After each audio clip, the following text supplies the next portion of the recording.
Every case leaves a trace, a name, a date, a question that was never answered. This is Silent Shadows. On the morning of July 28, 1841, men traveling along the Hudson River near Hoboken noticed something in the water. At first, from a distance, it may have looked like drifting fabric, but as they drew closer, the shape became unmistakable. It was the body of a young woman. Her clothing was torn and disordered. Her face had been injured, and around her neck, according to contemporary accounts, there appeared to be marks of violence. No identification was found on her. The body was brought ashore on the New Jersey side of the river, just across from Manhattan. News traveled quickly, and before long, people arrived who believed they knew her. The dead woman was identified as Mary Cecilia Rogers, a young New Yorker whose disappearance had already caused alarm. But Mary was not simply another missing resident of a rapidly growing city. Her face was familiar to strangers. Newspapers had written about her.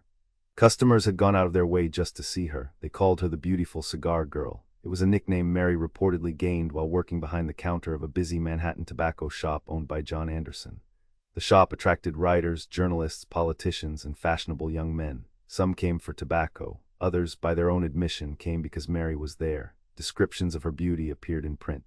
Turning a shop employee into a minor celebrity in an era long before photographs could make someone's face instantly recognizable.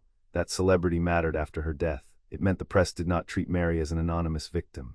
Her appearance, her relationships, and her private decisions became public property. Reporters competed for details, reliable or not. Rumors hardened into apparent facts through repetition. And almost immediately, the question of what had happened to Mary became tangled with another question. What kind of woman had she really been? It was a familiar and deeply unfair way to investigate a victim, so let's back up a second. Mary lived with her mother, Phoebe Rogers, who operated a boarding house in Manhattan. Mary's exact circumstances have been described differently across later accounts, but she appears to have helped support the household through her work. She was young, socially visible, and engaged to a cork cutter named Daniel Payne. By the summer of 1841, Mary had already experienced the unsettling side of public attention. Her name had previously appeared in connection with an earlier brief disappearance. Several years before her death, Mary vanished from home and then returned. At the time, one newspaper printed what it described as a suicide note, only for Mary to reappear alive. Some observers suspected the entire episode had been publicity for the tobacco shop. Others thought she had simply gone away privately. Whatever the truth, the incident followed her. When she disappeared again in July of 1841, that earlier episode may initially have made the danger seem less immediate than it really was. On Sunday, July 25th, Mary left her mother's boarding house. She reportedly said she intended to visit relatives in New Jersey. Daniel Payne was expected to meet or accompany her later, but the day brought heavy rain and accounts suggest those plans changed. Mary did not return that evening. The next day passed without her, then another. Whether she ever reached the relatives she mentioned was unclear. By the time her body was found, 3 days had passed since she walked out of the boarding house. Now here's where the timeline starts to blur. Witnesses came forward claiming they had seen Mary at different places and with different people. Some said she had crossed the Hudson. Others placed her in Manhattan. At least one report suggested she had been seen in the company of a man whose identity was never firmly established. In a crowded city, mistaken identification was easy. Mary was famous enough that many people thought they recognized her, but fame does not make eyewitness memory more accurate. The condition of Mary's body led investigators and newspapers toward violence. Reports described bruising, injuries to her face and throat, and a strip of material or cord associated with her neck. Her dress appeared damaged, and some accounts suggested she had been dragged or assaulted. Yet this was an era before modern forensic pathology. The body had spent an uncertain amount of time in the river, and descriptions varied between newspapers. Details that seemed decisive in one report were missing or contradicted in another. The Hudson itself complicated everything. Investigators debated whether Mary had entered the water near the place where she was found or had been carried there by currents. Some commentators tried to calculate tides, decomposition, and the body's movement with impressive confidence. But their assumptions were not always reliable. Even the estimated time of death became disputed. Mary died on Sunday. One set of witnesses might matter. If she survived longer, an entirely different sequence of events became possible. The case soon shifted toward an area outside Hoboken known for taverns, paths, wooded ground, and places where city residents went for leisure. This was not the developed waterfront we know today. Parts of the shoreline could feel isolated, especially after dark. One local establishment became central to the story: its proprietor. Commonly identified in accounts as Frederica Loss, claimed Mary had arrived there on the Sunday of her disappearance accompanied by a young man. According to the tavern story, Mary and the unidentified man left together and walked toward nearby woods. Later, a scream was supposedly heard from that direction. At first glance, it sounds like the missing piece, Mary seen with a stranger, a secluded path, then a cry. But each part depended on memory and testimony that evolved under intense public pressure. The man was never conclusively identified. No witness produced a clear account of an attack, and the scream could not be independently connected to Mary. Then physical items reportedly belonging to Mary were discovered near the tavern. These included pieces of clothing marked with her initials and other personal effects. Their appearance seemed to anchor the crime to that location. But even this evidence raised questions. The items were not found during the earliest searches. They appeared later after the area had received considerable attention. Some observers wondered whether they had been overlooked. Others suspected they had been placed there, either by someone involved or someone seeking notoriety. There was also disagreement over whether the clothing had actually remained outdoors for as long as the accepted timeline required. Reports noted that some fabric seemed insufficiently weathered despite rain.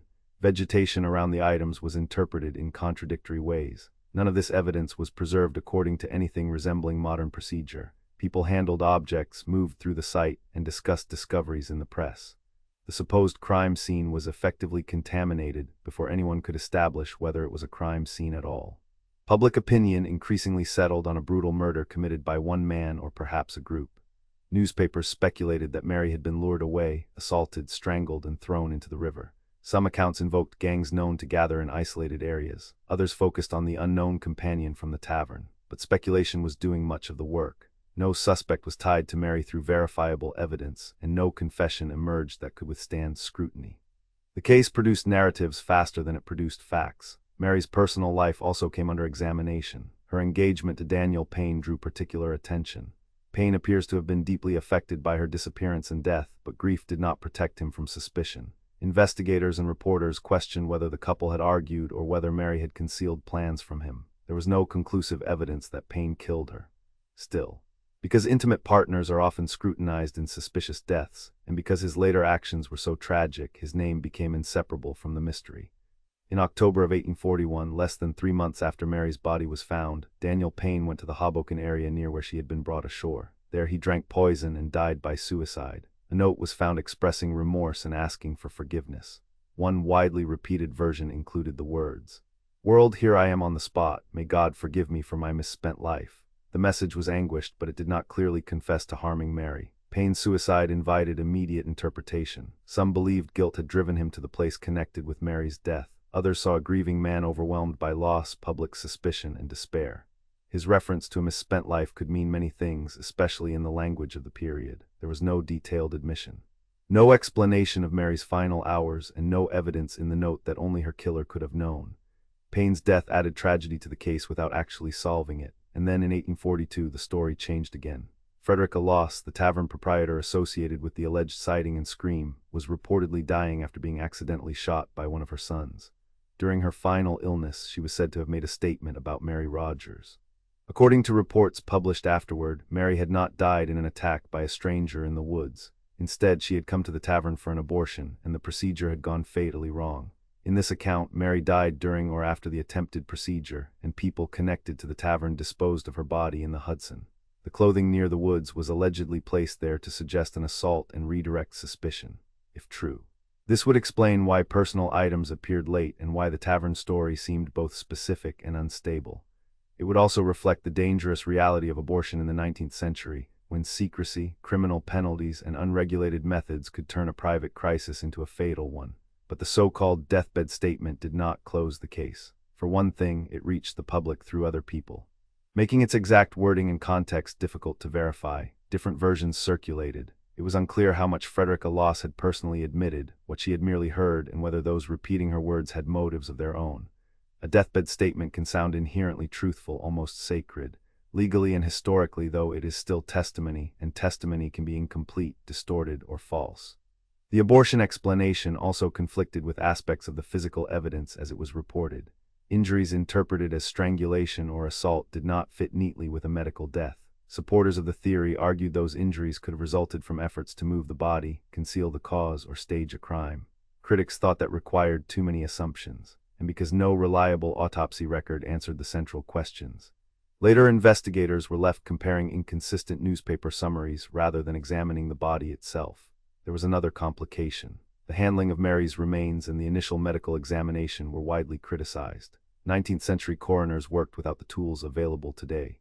There was no blood typing, no genetic testing, no systematic trace analysis, and no dependable method for estimating a time of death after immersion in water.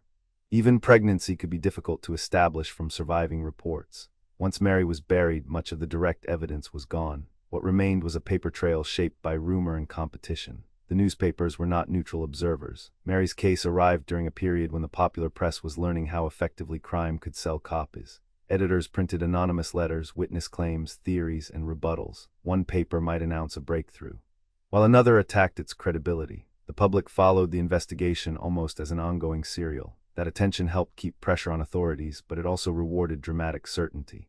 The line between reporting the mystery and participating in its creation became increasingly difficult to see. Among those following the case was Edgar Allan Poe. A few years later, Poe published The Mystery of Marie Rogers, transforming Mary Rogers into Marie and moving the setting from New York to Paris. His fictional detective, C. Auguste Dupin, studies newspaper accounts and tries to reason through their contradictions. Poe described the story as a sequel to The Murders in the Rue Morgue, another early work of detective fiction. This time, though, his puzzle was built directly on a real woman's unresolved death. Poe's approach was unusual. Rather than sending Dupin through streets gathering fingerprints or interviewing suspects, he had him analyze media coverage. Dupin challenges assumptions about crowds, river currents, the timing of decomposition, and the reliability of witnesses. In effect, the detective investigates the investigation. That makes the story feel surprisingly modern, but it also has a troubling dimension.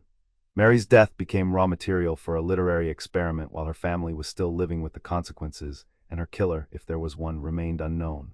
Poe revised the story as new claims emerged, including developments related to the abortion theory. He suggested that his reasoning had anticipated parts of the truth, but the fiction never produced a historically verified solution.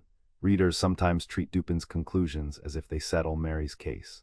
They do not. Poe was working from published reports, many of them contradictory, and adapting events for narrative purposes. His brilliance lay in demonstrating analytical reasoning, not in proving beyond doubt who caused Mary Rogers' death. So what can we say with confidence? Mary left her mother's Manhattan boarding house on July 25, 1841. She reportedly intended to visit relatives in New Jersey. 3 days later, her body was recovered from the Hudson near Hoboken. She had suffered injuries that many contemporaries interpreted as evidence of violence. Clothing bearing her initials was later found near a tavern, but the circumstances of that discovery were questionable. No individual was conclusively connected to her death through reliable physical evidence. We can also say that the major theories each contain serious gaps. A stranger or group could have attacked Mary, but no perpetrator was established. Daniel Payne's suicide may reflect unbearable grief rather than guilt, and his note was not a confession. A failed abortion followed by concealment could explain some of the tavern evidence, but the alleged statement supporting it was second-hand and conflicted with reported injuries. Even accidental drowning has been discussed, though the apparent trauma and attempts at concealment make that difficult to accept without qualification. What we cannot recover is Mary's own account of that Sunday. Did she truly plan to visit relatives? Was that explanation meant to conceal a different appointment? Did she know the man allegedly seen with her? Did she reach the Hoboken tavern, or was that sighting invented after her death? Every theory depends on choosing which witnesses to trust, and because the investigation failed to secure evidence before the story spread through the press. Those choices remain uncertain nearly 2 centuries later. It is tempting to remember Mary mainly through the nickname that made her famous. The Beautiful Cigar Girl is vivid, commercial, and easy to print in a headline, but it reduces her to the quality strangers valued most when she was alive, her appearance. Mary Cecilia Rogers was a daughter, a worker, and a young woman trying to navigate a city that watched her closely while knowing very little about her. After death, that same city consumed competing versions of her private life. Her case sits at a turning point in the history of crime reporting. It shows how publicity can help identify a victim and keep an investigation alive. It also shows how publicity can overwhelm evidence, encourage false memories, and turn uncertainty into entertainment. The death influenced one of literature's earliest analytical detectives. Yet the real investigation never achieved the clarity fiction promises. There was no final confrontation, no courtroom verdict, and no solution waiting in the last paragraph. Mary Rogers' death remains officially unsolved. Somewhere beneath the newspaper campaigns, the literary adaptations, the tavern rumors, and Daniel Payne's final note, there was a real sequence of events on a rainy July weekend. Someone may have known exactly what happened. Perhaps several people did, but their knowledge never became dependable evidence. And so Mary remains suspended between history and story, famous enough never to be forgotten, but surrounded by so much noise that the truth has never clearly surfaced. If this case stayed with you, there are others waiting. Subscribe to Silent Shadows and walk with us into the next one.